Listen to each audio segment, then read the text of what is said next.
Halo sobat, pintu tak tersatu telah dibuka. Kali ini Mimin akan ngebahas sebuah film series yang berjudul One Cent Thief. Film ini menceritakan seorang pemuda yang hidup dalam kesulitan finansial setelah banyak kegagalan dalam hidupnya. Dia memutuskan untuk melakukan pencurian kecil-kecilan untuk bisa mendapatkan uang dengan cepat. Namun, ia menemukan kesempatan untuk mencuri uang yang tampaknya sepele, yakni 1 sen. Meski terdengar kecil, uang tersebut ternyata memiliki peran besar dalam kehidupannya. Seiring berjalannya waktu, pria ini semakin terlibat dalam dunia kejahatan yang lebih besar dengan berbagai macam konflik yang muncul di sepanjang perjalanan pencuriannya. Selama petualangannya, ia bertemu dengan berbagai karakter yang membuat situasi semakin rumit. Film ini menggabungkan unsur komedi dan drama kriminal. Lantas bagaimana keseruan film ini? Oke, tanpa menunggu banyak lama, mari kita mulai intronya.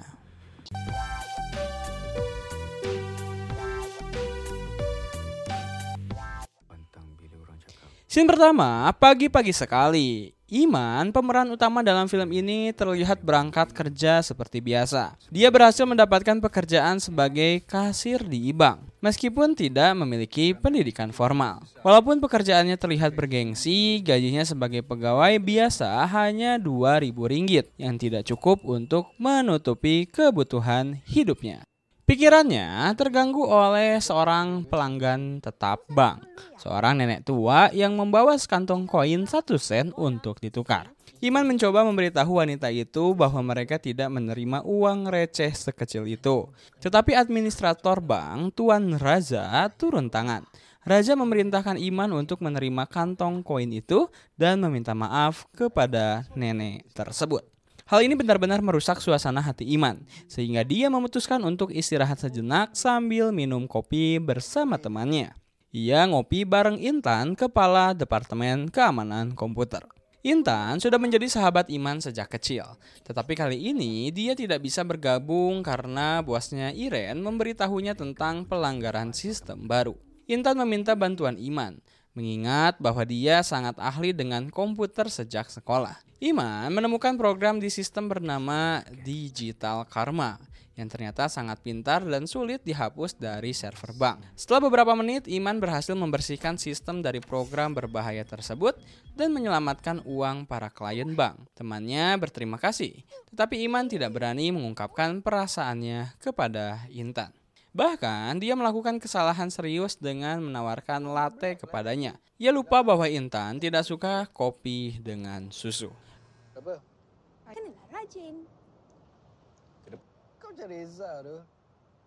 Malam harinya, Iman menghadapi situasi yang tidak menyenangkan kembali. Dia nyaris tidak sampai rumah sambil memegangi perutnya. Tetapi kamar mandi sedang dipakai ayahnya. Sang ayah keluar dengan santai, sementara Iman buru-buru masuk untuk melepaskan rasa lega. Setelah itu ayahnya menceritakan tentang bisnis barunya. Dia menghabiskan uang terakhirnya untuk membeli tablet jintan hitam yang menurut para pemasar bisa menyelamatkan nyawa. Ayahnya berjanji akan segera menjual semua tablet itu dan mengembalikan uang yang seharusnya untuk sewa apartemen. Keduanya bertengkar dan Iman pergi ke kamarnya. Beberapa menit kemudian dia mendengar suara aneh. Saat kembali dia menemukan ayahnya pingsan di lantai. Intan datang ke rumah sakit untuk mendukung sahabatnya. Ternyata ayah Iman mengalami serangan jantung. Dokter mengatakan bahwa ayahnya membutuhkan operasi yang biayanya Rp60.000. Tetapi Iman tidak punya uang sebanyak itu.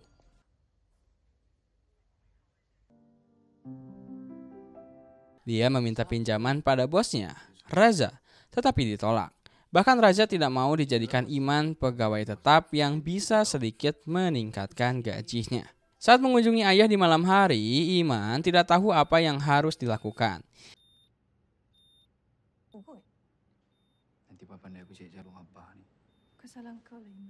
Situasinya semakin buruk ketika teman-teman lama ayahnya muncul. Ternyata ayahnya berutang uang kepada gangster lokal dan mereka memberi Iman waktu 2 hari untuk melunasi hutangnya.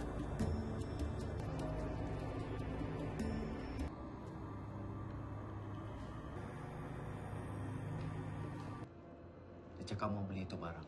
Senang sekolah, senang rumah, senang kereta, senang. Keesokan harinya Iman muncul di tempat kerja dengan wajah memar, mengejutkan semua orang. Dia juga terkejut ketika seorang pegawai baru asli mulai menunjukkan perhatian kepada Intan.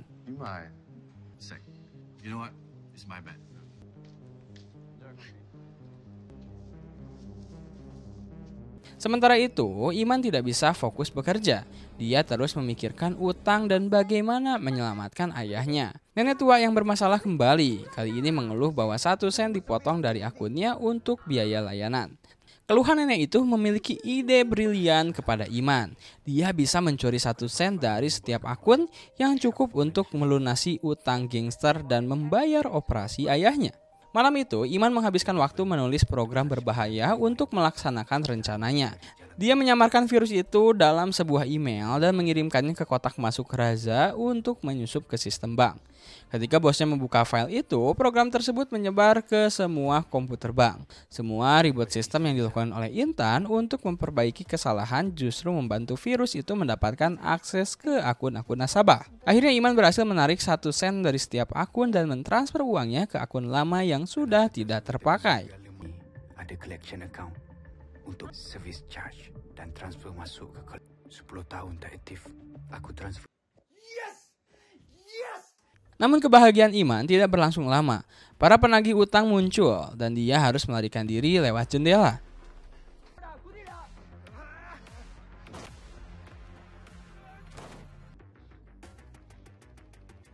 Tetapi dia berhasil masuk ke mobil orang asing. Dengan bayaran mahal meminta supir untuk membawanya ke bank di sisi lain kota. Dalam perjalanan Iman mentransfer uang ke akun tempat dia bisa menarik 300 juta rupiah.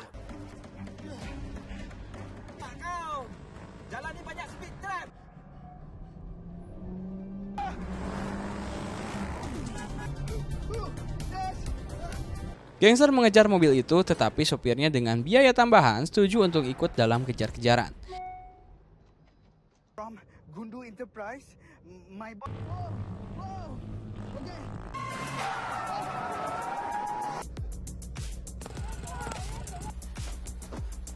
Akhirnya dia mengantar Iman ke cabang bank dan pencuri 1 sen itu dengan tenang menarik uangnya.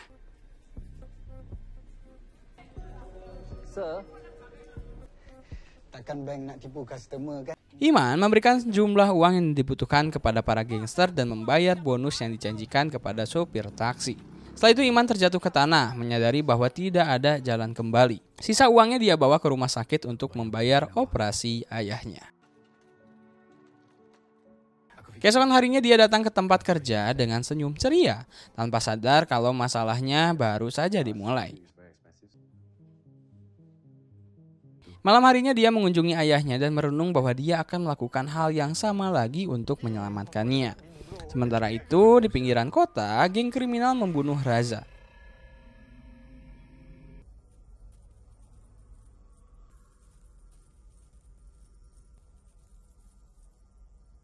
Iman mulai mengalami mimpi buruk, tapi dia mencoba meyakinkan dirinya bahwa itu hanya imajinasinya saja. Dia menghabiskan waktu luangnya bersama ayahnya, berharap uang yang dicurinya tidak sia-sia dan bisa menyelamatkan nyawa sang ayah. Bank akhirnya menyadari pencurian itu, tapi awalnya manajemen tidak ingin melaporkannya ke polisi untuk menghindari kepanikan.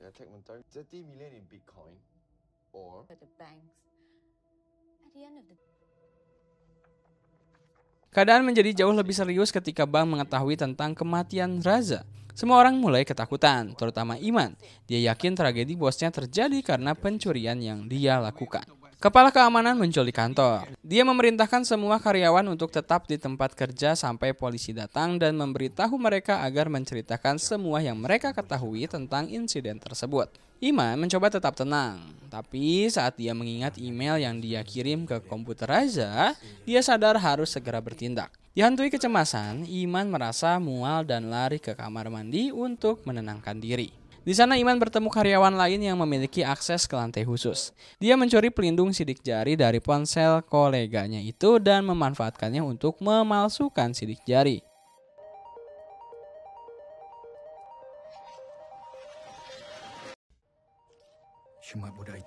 Dengan menyamar sebagai petugas kebersihan, Iman menyelinap ke lantai yang dituju. Dia masuk ke kantor administrasi, menghapus rekaman kamera, dan menyiapkan akses ke ruang server.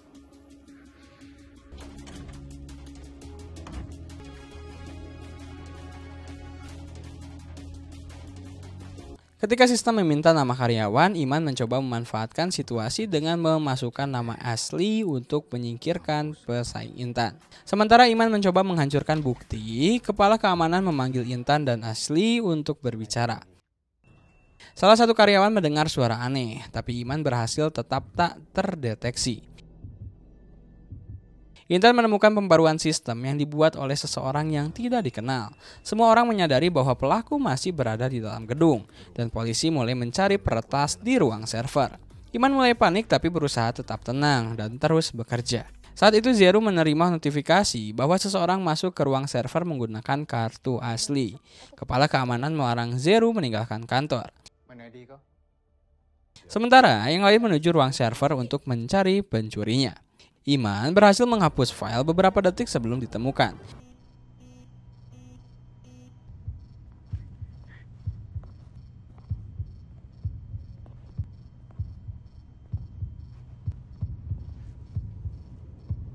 Dia kabur tapi bertemu dengan penjaga keamanan di lorong dan nyaris tertangkap. Penjaga itu tidak mengenali Iman dan hanya memanggilnya untuk mengembalikan pelindung sidik jari yang terjatuh.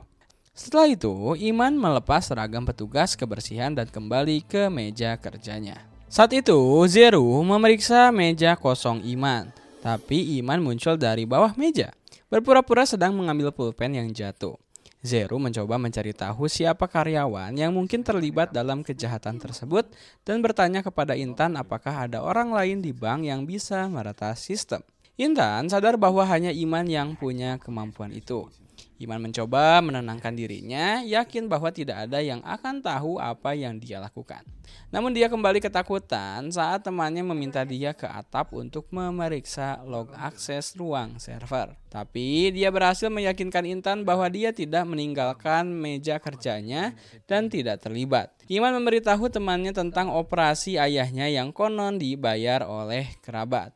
Malam itu dia mengunjungi ayahnya di rumah sakit dan bahagia karena kondisi ayahnya mulai membaik. Dokter meyakinkan Iman bahwa ayahnya akan baik-baik saja. Tapi mereka juga mengatakan bahwa mereka butuh tambahan 500 juta rupiah untuk perawatan dan obat-obatan. Iman sadar dia tidak bisa mendapatkan uang dengan cara yang sama lagi.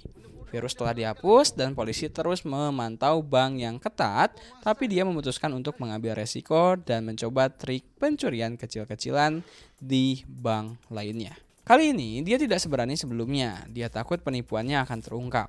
Tapi mengingat ayahnya, dia merasa tidak punya pilihan lain. Dalam beberapa jam saja, rekening Iman memiliki saldo sebesar 2,4 miliar. Kurang 10 juta account daripada dan orang macam aku. Dan dari collection account ke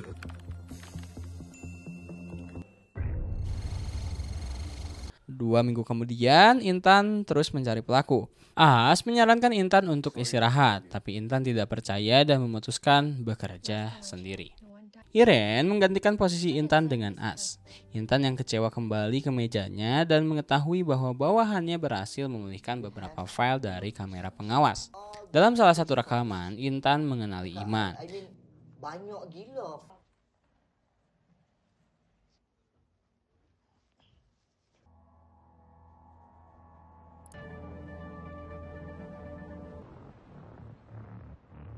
Sementara itu Iman membeli mobil mahal dan membawa ayahnya ke apartemen elit yang dia beli dengan uang curian. Ayahnya akhirnya menyadari bahwa uang tersebut diperoleh dengan cara yang tidak jujur. Tapi dia berpura-pura tidak sadar apa-apa. Bel pintu berbunyi dan Devon sama anak buahnya muncul di depan pintu. Tamu tadi undang itu duduk di meja makan dan makan malam yang Iman siapkan buat ayahnya. Gangster-gangster itu berlaku kasar banget. Ngelihat mereka, si ayah ingat sama preman-preman serupa yang dulu ngerampas mobilnya beberapa tahun lalu. Waktu itu Iman kecil ngebela ayahnya. Tapi sekarang ayahnya nggak punya keberanian buat ngebela anaknya yang dilecehkan sama si tamu-tamu nggak diundang itu. Abah, ni kereta kita.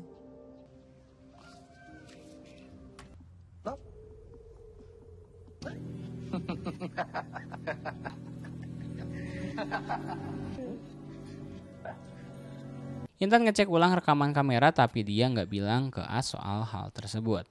Tapi waktu si cowok itu datang buat ngobrol soal suspensinya, ternyata dia udah tahu tentang rekaman yang berhasil dipulihkan.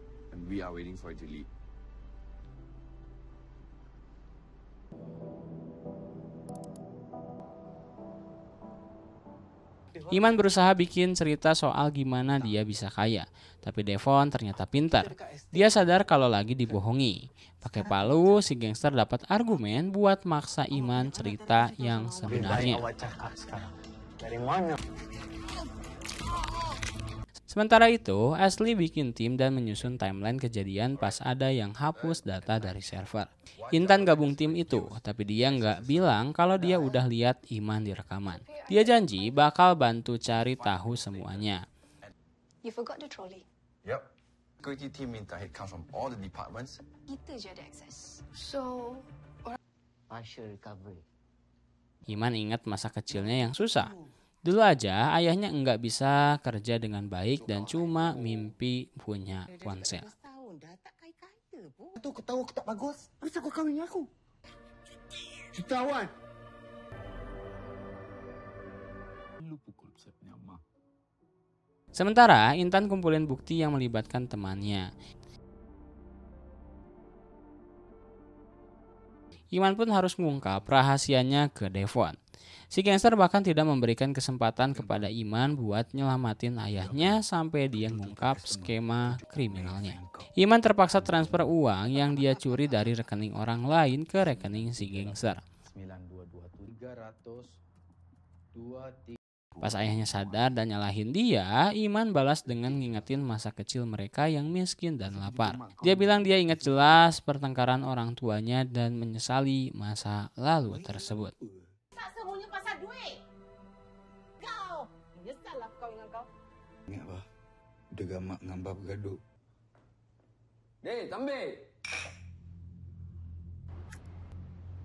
Aman panatnya mata terada mata. Sementara itu geng Devon santai-santai di kolam renang sambil nikmatin pemandangan dari atap gedung pencakar langit. Mereka pakai Iman sebagai pelayan, tapi Iman kepikiran buat kabur dengan nyolong pistol dari mereka.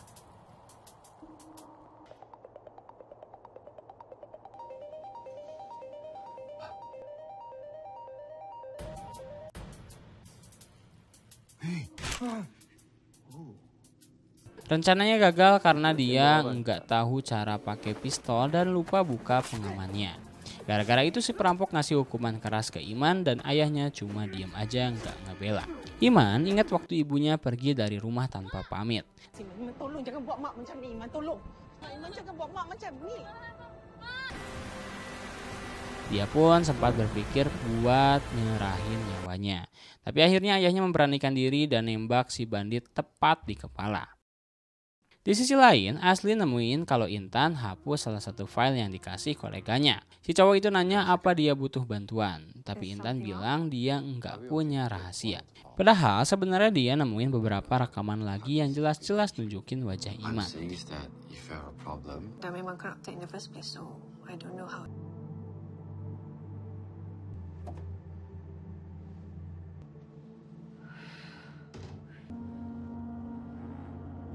Iman dan ayahnya berhasil kabur, tapi perampok-perampok itu nemuin mereka di parkiran dan mulai nembak. Mereka hampir nggak bisa kabur ke mobil, tapi akhirnya berhasil keluar dari gedung.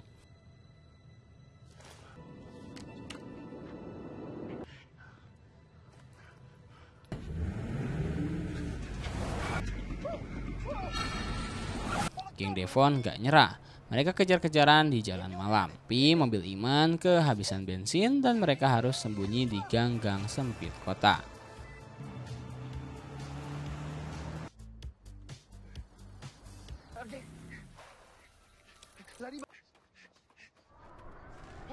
Jantung si ayah mulai nggak kuat dan dia kehabisan tenaga. Iman terpaksa ninggalin ayahnya dan lari sendiri supaya nggak ketangkep.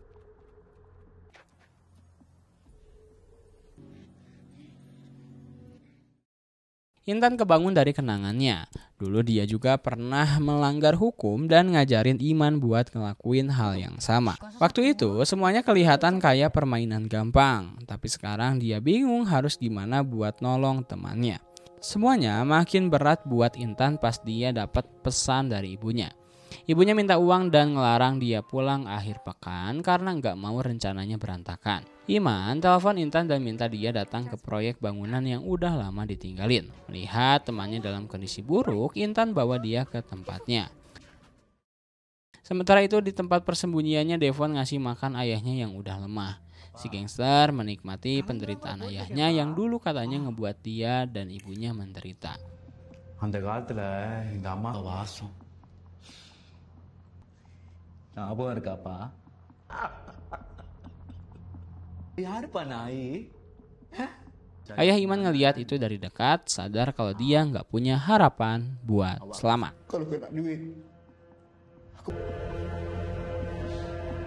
Iman mandi dan ngebersihin diri, termasuk giginya yang copot akibat dipukul. Sementara air mandi mengalir, Intan mencoba ngecek laptop temannya. Tapi dia nggak sempat ngelakuinnya karena Iman keluar dari kamar mandi dan langsung ambil laptop tersebut. Intan nuntut penjelasan, tapi Iman nggak mau ngomong tentang masalahnya. Dia cuma bilang dia jatuh. Kau betul ke kawan aku? Intan. Habis? Ni semua apa? Devon ngirimin video ke Iman. Dia pakai palu lagi buat maksa Iman datang demi ayahnya. Intan mulai punya masalah. As bilang kalau Iren minta semua file rekaman dari kamera. Saat wanita itu sibuk ngobrol, Iman kabur sadar kalau dia nggak bisa menangani semuanya sendiri. Iman memutuskan untuk mencari bantuan. Dia menelpon seseorang dan 1 jam kemudian dia masuk ke dunia bawah tanah kota. Iman bertemu pria yang dulu mengantarnya ke bank saat perampokan pertama. Si pengedar narkoba itu nggak senang karena Iman mau melibatkannya dalam urusan kriminal. Dia menghukum temannya yang terlalu memaksa dan menolak bayaran yang seharusnya dibayar Iman. Kau ke? Pak Ngah kau ke? Kau dah kena pegang dengan ceti. Kau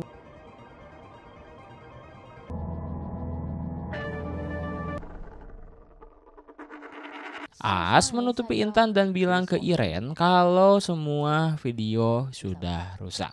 Wanita muda itu berterima kasih ke koleganya, tapi dia minta Iren jujur supaya dia ngerti apa yang sebenarnya terjadi. Iman menyaksikan penyerangan di sebuah kafe kota.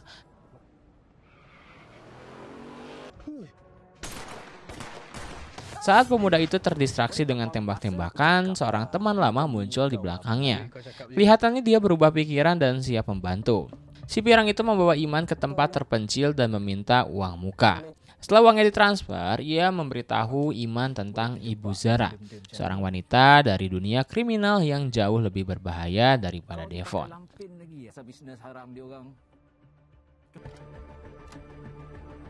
Sementara itu, Ibu Zara menemukan seorang pria yang mencoba melakukan hal buruk ke seorang gadis kecil.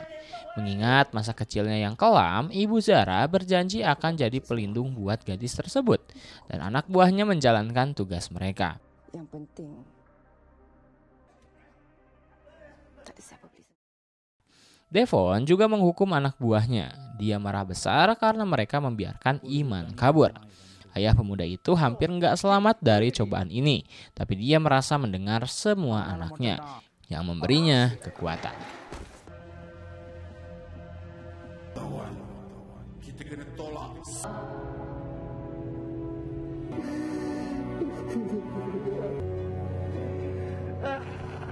Si Pira mengatur pertemuan antara Iman dan Ibu Zara. Pemuda itu bilang kalau temannya butuh bantuan dan Iman berjanji akan membayar berapapun untuk menyelamatkan ayahnya. Sebagai bukti, dia mengirimkan bagian pertama dari uang itu ke rekening wanita tersebut. Tapi Ibu Zara juga menolak urusan dengan Devon dan mengusir pemuda itu dari mobilnya.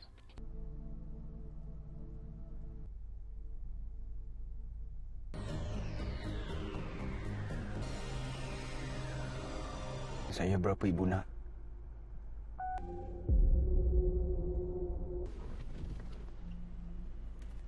Tak dengar apa Ibu Zara cakap. Intan menonton video beberapa kali dan akhirnya memutuskan untuk bilang semuanya ke As. Dia mendatangi rumah As dan memberitahu kalau Aman membunyikan sesuatu. Tetapi ternyata bukan hanya Aman yang terlibat dalam penipuan bank. As tahu kalau Iren juga mencoba menghapus beberapa data.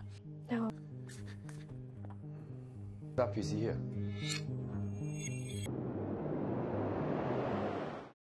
Iman yang keras kepala kembali ke kenalannya untuk minta bantuan lagi. Dia berjanji akan memberikan uang yang sangat besar dan akhirnya si pengedar setuju. Para pemuda itu menyusup ke markas Devon dan Iman menemukan ayahnya.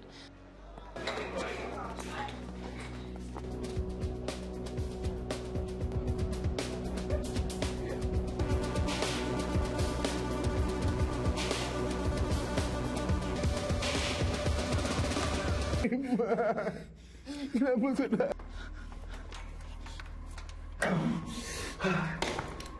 Tapi mereka nggak berhasil keluar.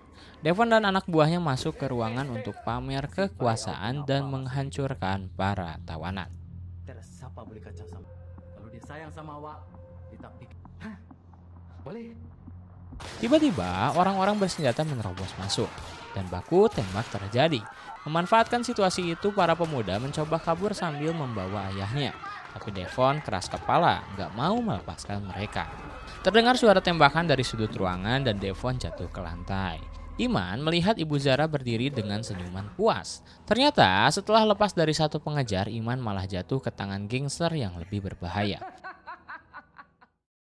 Iman mengalami gangguan emosional karena semua yang terjadi. Tetapi temannya membawa Iman dan ayahnya pergi supaya mereka enggak tertangkap polisi. Sejak kecil Iman memang jago dalam program komputer dan Intan selalu bangga pada temannya. Nah, tapi sekarang kemampuan itu jadi mimpi buruk bagi wanita muda itu.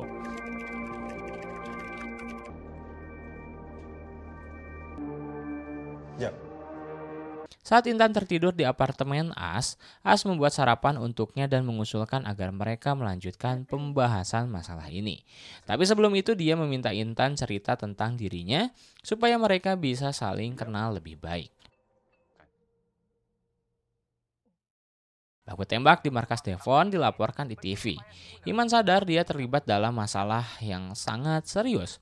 Untuk mempertegas situasinya, terdengar ketukan di pintu. Anak buah Ibu Zara ada di sana, meminta Iman ikut dengannya. Intan mengetahui kalau Iman membayar operasi ayahnya di klinik swasta. Wanita itu paham kalau temannya entah bagaimana mendapatkan uang tersebut. Tapi dia nggak tahu soal uang curian dan nggak bisa mengerti sistemnya. Selain itu mereka berusaha mencari tahu apa yang dilakukan Iren dengan komputer. Iman dibawa ke rumah Ibu Zara yang sedang merekam wawancara tentang kegiatan amalnya. Wanita itu membantu ibu single parent dan anak-anak terlantar. Ibu Zara meminta Iman membantunya membuka resleting bajunya. Dan di punggung Zara, Iman melihat bekas luka yang mengerikan dari masa lalunya. Seorang pemuda mencoba memahami apa yang diinginkan oleh seorang wanita berpengaruh darinya. Tapi Ibu Zara tidak terburu-buru untuk menjelaskan. Sebaliknya dia membawa pemuda itu ke pusat kota, menceritakan ketidakadilan hidup, dan menawarkan pekerjaan.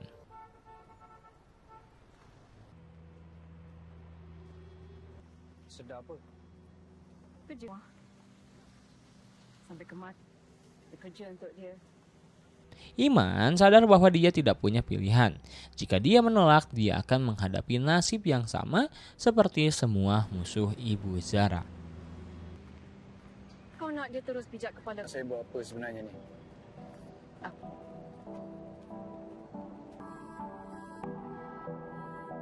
Sementara itu, Intan yang mencoba mencari tahu siapa yang membiayai operasi seorang pria tua. Tetapi mereka menolak memberikan informasi itu. Saat wanita muda itu berbicara dengan administrator, As menemukan bahwa akses ke semua tempat telah ditutup. Dan untuk mendapatkan jawaban, mereka harus memeriksa semua server. Zara mempekerjakan Iman dengan syarat dia menyerahkan setengah dari hasil curiannya. Iman sadar ini adalah pilihan terbaik yang dia punya. Tetapi sebuah mobil jeep hitam muncul dan musuh baru yang tidak dikenal membawa pemuda itu pergi. Kali ini pemuda itu ditangkap polisi yang memintanya untuk menyerahkan Madam Zar. Pemuda itu bersikeras bahwa dia hanyalah sukarelawan di yayasan. Tetapi petugas tidak mempercayai kesaksiannya dan memaksanya berbicara. Kita sikit tak kisah. Yang ketua naik besar.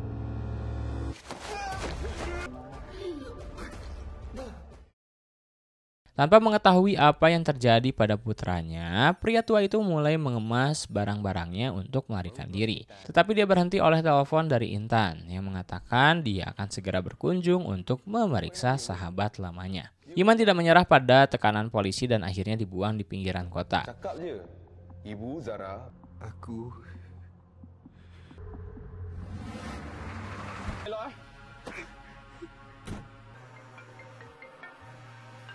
Begitu dia sadar, ayahnya menelpon, memintanya segera datang ke apartemen lama mereka.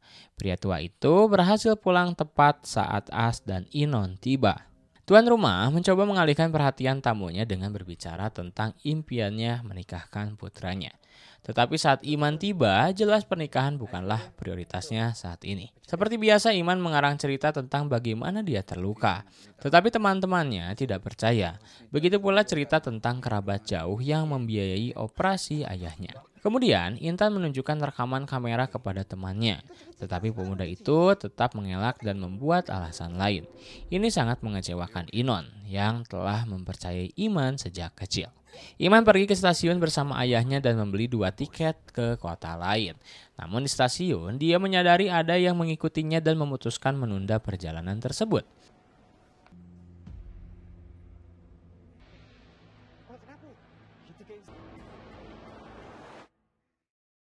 Sang pencuri mencoba mencari tahu bagaimana dia lacak dan mencurigai Inon. Untuk mengalihkan kecurigaan, dia memutuskan menjebak rekan kerjanya menggunakan sidik jari yang dia curi pada hari perampokan. Saat membuka email berisi virus yang dikirim Iman, email itu tampaknya berisi pesan tentang liburan dan 2 tiket ke resort yang konon diberikan oleh manajemen bank. Iman meretas komputer rumah dan kantor Sat. Dan pada hari rekannya absen, dia menanam barang bukti di meja Sat, kartu atas nama As yang digunakan untuk mengakses ruang server. Intan menemukan rekannya di kantor, tetapi As mengatakan dia harus mengambil komputer Intan untuk memulihkan data milik Ras. Pada saat itu mereka diminta datang ke aula tempat insiden terjadi. Seseorang mencoba meretas sistem menggunakan komputer Sat meskipun sudah ada tindakan pencegahan. Inan mencurigai Iman terlibat dalam serangan baru ini. Tetapi jejaknya mengarah ke karyawan lain yang kemudian diamankan oleh layanan keamanan. Segalanya menjadi jelas ketika semua curigaannya sepenuhnya beralih ke Sat. Dan kartu di mejanya menjadi bukti saat ditangkap dan dibawa keluar dari kantor. Meskipun berhasil, Iman merasa bersalah. Dia berhenti sejenak untuk menghadapi stresnya. Tetapi polisi yang sudah dikenalnya kembali membawanya untuk diinterogasi.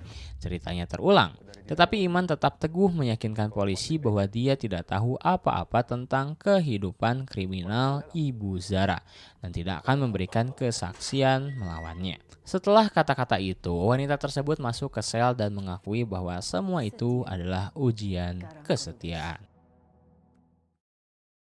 Iman pertama kali melakukan penipuan saat masih kecil, dengan bantuan kenalan dewasa yang membantunya membuat kartu transportasi gratis. Saat itu Intan membantunya dan senang berpartisipasi dalam operasi rahasia. Bahkan sejak remaja mereka sering membicarakan uang sebagai masalah utama. Ibu Iman pergi dengan seorang teman kaya. Sementara orang tua Intan hampir tidak pernah di rumah karena sibuk mencari nafkah. Nah, suatu hari Intan menemani Iman mengunjungi ibunya, tapi wanita itu menolak untuk keluar karena dia tidak membutuhkan anaknya.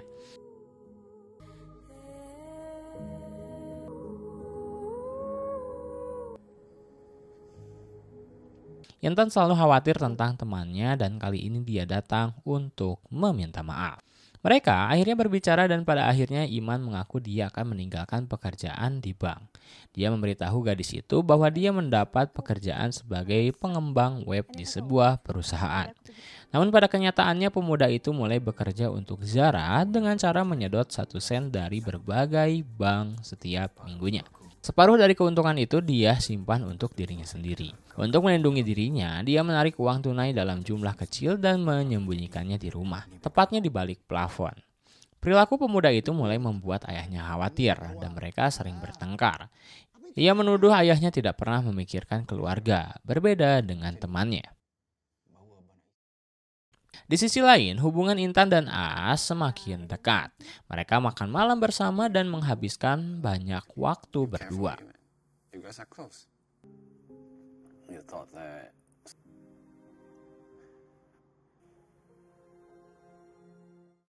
Namun hal aneh terjadi ketika seorang pria tua muncul di depan apartemen Iman. Ketika pemuda itu mencoba mencari tahu apa yang diinginkan pria itu, dia malah diserang. Di kantor, Intan mendekati Aas untuk menyapanya, tetapi Aas dengan cepat menutup laptopnya. Intan tidak menyadari hal ini karena dia diminta untuk memeriksa informasi tentang sebuah akun yang tidak aktif. Ternyata sejumlah besar uang telah ditransfer ke akun tersebut bertahun-tahun lalu. Ketika menyelidiki lebih jauh, Intan dan Aas menemukan pencurian 1 sen dari setiap akun di bank mereka. Tapi kejadian itu sudah berlangsung 2 bulan lalu, sehingga menemukan pelakunya menjadi tantangan. Di tempat lain, Zara menelpon Iman dan memperingatkan bahwa pria tua di lorong itu adalah penjaga yang ditugaskan untuk melindungi dia dan ayahnya. Wanita itu juga memberitahu bahwa keinginannya telah bertambah. Kini dia ingin Iman memberinya 10 miliar. Iman menghitung langkah-langkahnya dan menyadari dia tidak bisa menarik 1 sen lebih sering lagi. Satu-satunya pilihannya adalah kembali ke banknya dan meningkatkan jumlah komisi. Saat Intan dan Aas memeriksa komputer, terjadi gangguan pada sistem. Dan Intan curiga seseorang mencoba mengaksesnya kembali. Di berita TV disebutkan bahwa kelompok Digital Karma yang dikenal karena serangan-serangan banknya bertanggung jawab atas kejadian tersebut. Iman mencoba memperbaiki hubungannya dengan ayahnya. Saat makan malam, mereka bercanda dan tertawa. Namun teriakan dari lorong membuat Iman harus keluar untuk memeriksanya. Dia melihat temannya yang lama, seorang pria pirang, dan meminta pria tua itu minggir agar temannya bisa masuk. Si Priang menjadi asisten Iman dalam rencana perampokan baru. Sebagai rasa terima kasih, Iman membawa temannya dan ayahnya berbelanja barang-barang mahal seperti setelan jas, jam tangan, dan mobil mewah sebelum mereka menjalankan misi beresiko. Sementara itu, Intan dan Aas menemukan cara untuk terhubung dengan akun tempat pencuri itu mentransfer uang. Kita take over this account. Iman mengatur penarikan tunai di bank dan segalanya berjalan lancar pada awalnya. Namun teriakan ayahnya yang kesal dengan keberadaan si Pirang di rumah mengganggu fokus Iman. Akhirnya dia meminta temannya pergi bersamanya untuk menyelamatkan transaksi ilegal tersebut. Bersambung.